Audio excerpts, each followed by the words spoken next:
pantun juga kan. Marapalam tinggi batangnya, kok Papua tolong menjugakan. Sambutlah salam dari Ambo, walaupun tidak bajawean tangan.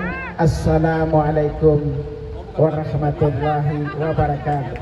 Waalaikumsalam warahmatullahi wabarakatuh. Lapun balapun dari Indragiri singgah sebanta di Batipuah, walaupun Ambo tagak berdiri tapi labiah doh duduk Basipuah. Padang panjang di lingkong bukit, bukit di lingkong Kayuaro. Kasih sayang kepada dunsana yang di Indragiri bukan sedikit, sebanyak rambut di kapalau. Innal hamdalillah nahmaduhu wa nasta'inuhu wa nastaghfiruh wa na'udzu billahi min syururi anfusina min sayyiati a'malina may yahdihillahu fala mudilla lahu wa may yudlil fala hadiya lahu. Asyhadu an la ilaha illallah wahdahu la syarika lah wa asyhadu anna Muhammadan abduhu wa rasuluh. Allahumma salli wa sallim ala Muhammad wa ala alihi wa sahbihi ajma'in, amma ba'd.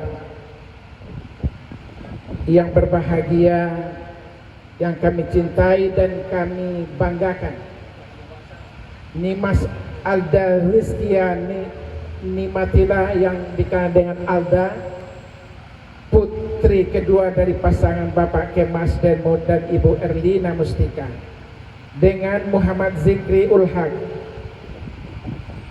yang dipanggil dengan Zikri, putra pertama dari pasangan Bapak Muhammad Ridwan Boto dan Ibu Rahmi Fitrialis.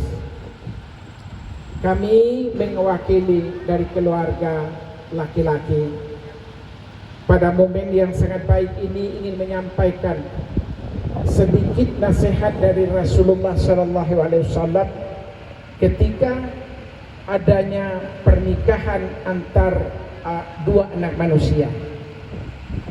Di dalam Al-Quran disebutkan Al-Baqarah 187, hunna libasun lakum wa antum libasun lahun.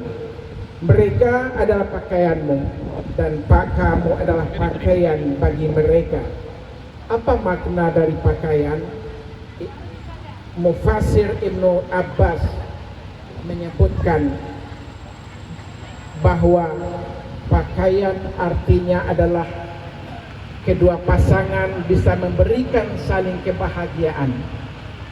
Kemudian Rasulullah juga mengingatkan kepada kita, jika seorang hamba menikah yang hari ini kita laksanakan, maka dia telah melaksanakan setengah daripada agamanya, dan untuk melakukan setengah lagi adalah dengan ketakwaan kepada Allah.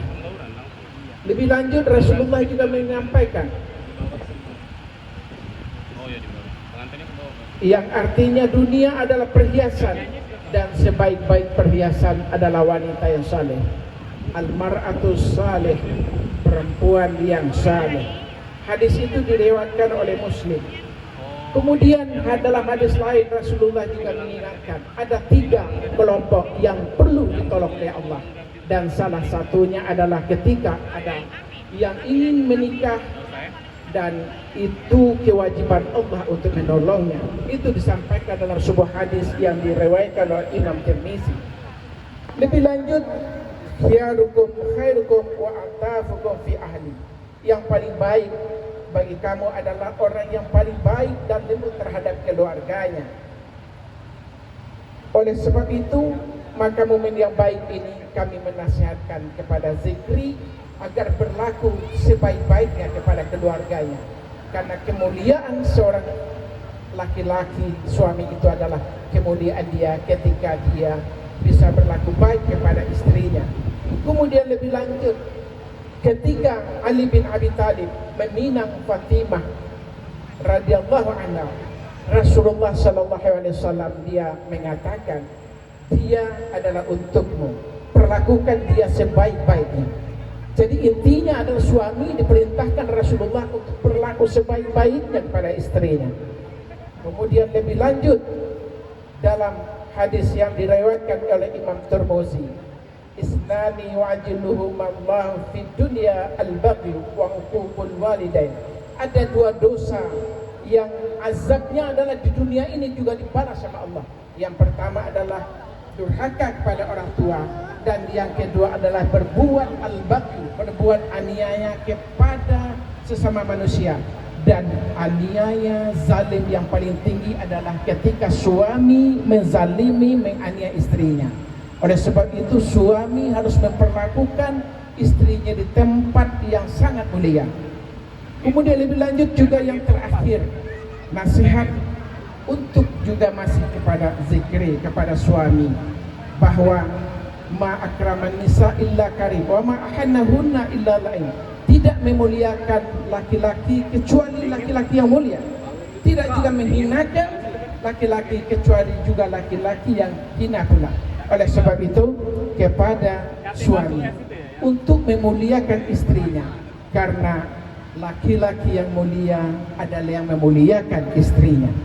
Dia kemudian lebih lanjut, Rasulullah adalah manusia yang paling mulia. Aisyah bercerita bagaimana Rasul memuliakannya. Kata Aisyah, di rumah Rasulullah melayani keperluan istrinya, memasak, menyapu lantai, memerah susu, membersihkan pakaian. Rasulullah memanggil istrinya dengan gelaran yang baik. Ketika Rasul meninggal, ada beberapa orang yang datang kepada Aisyah meminta bagaimana keadaan Rasul ketika dia hidup dengan Aisyah. Kemudian Aisyah sesaat tidak menjawab. Kemudian air matanya berlinang. Dia mengatakan bahwa perilaku Rasul semuanya adalah mulia. Kemudian itulah yang dicontohkan betapa mulianya yang dilakukan Rasulullah. Bahkan ketika Rasul untuk salat malam saja, dia minta izin kepada istrinya. Begitulah kehidupan suami istri yang didasari dengan saling hormat menghormati. Dan nasihat saya ada 3 hadis untuk istri yang hari ini adalah Alda, ya. Dalam artinya yang diriwayatkan oleh hadis Ibnu Abu Daud, Al-Hakim, At-Tirmizi.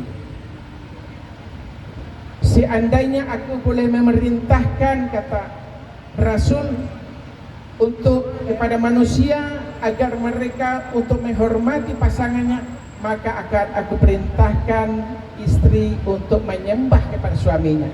Begitu mulianya seorang suami, sehingga seandainya kalau itu dibolehkan, maka Rasul perintahkan istri untuk bersujud kepada suami. Jadi hadis ini mengingatkan kepada kita betapa istri harus hormat kepada suami. Kemudian yang kedua, nasihat yang kedua untuk istri adalah, istri yang paling baik adalah istri yang membahagiakan kamu bila kamu memandangnya, yang mematuhimu bila kamu menyuruhnya, dan memelihara kehormatan dirinya dan hartamu ketika suami tidak berada di rumah. Itu adalah pesan Rasul yang sangat penting kepada para istri hari ini. Tentunya terutama adalah kepada ananda kita Alda.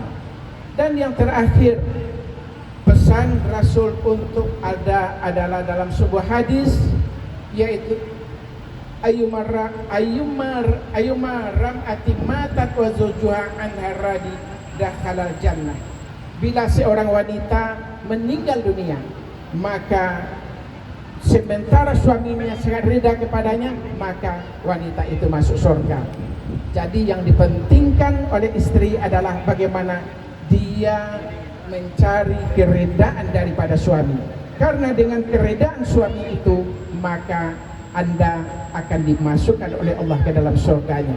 Demikian mungkin yang saya dapat sampaikan sepatah kata, sekaligus nasihat buat keponakan saya berdua yang hari ini telah berdua.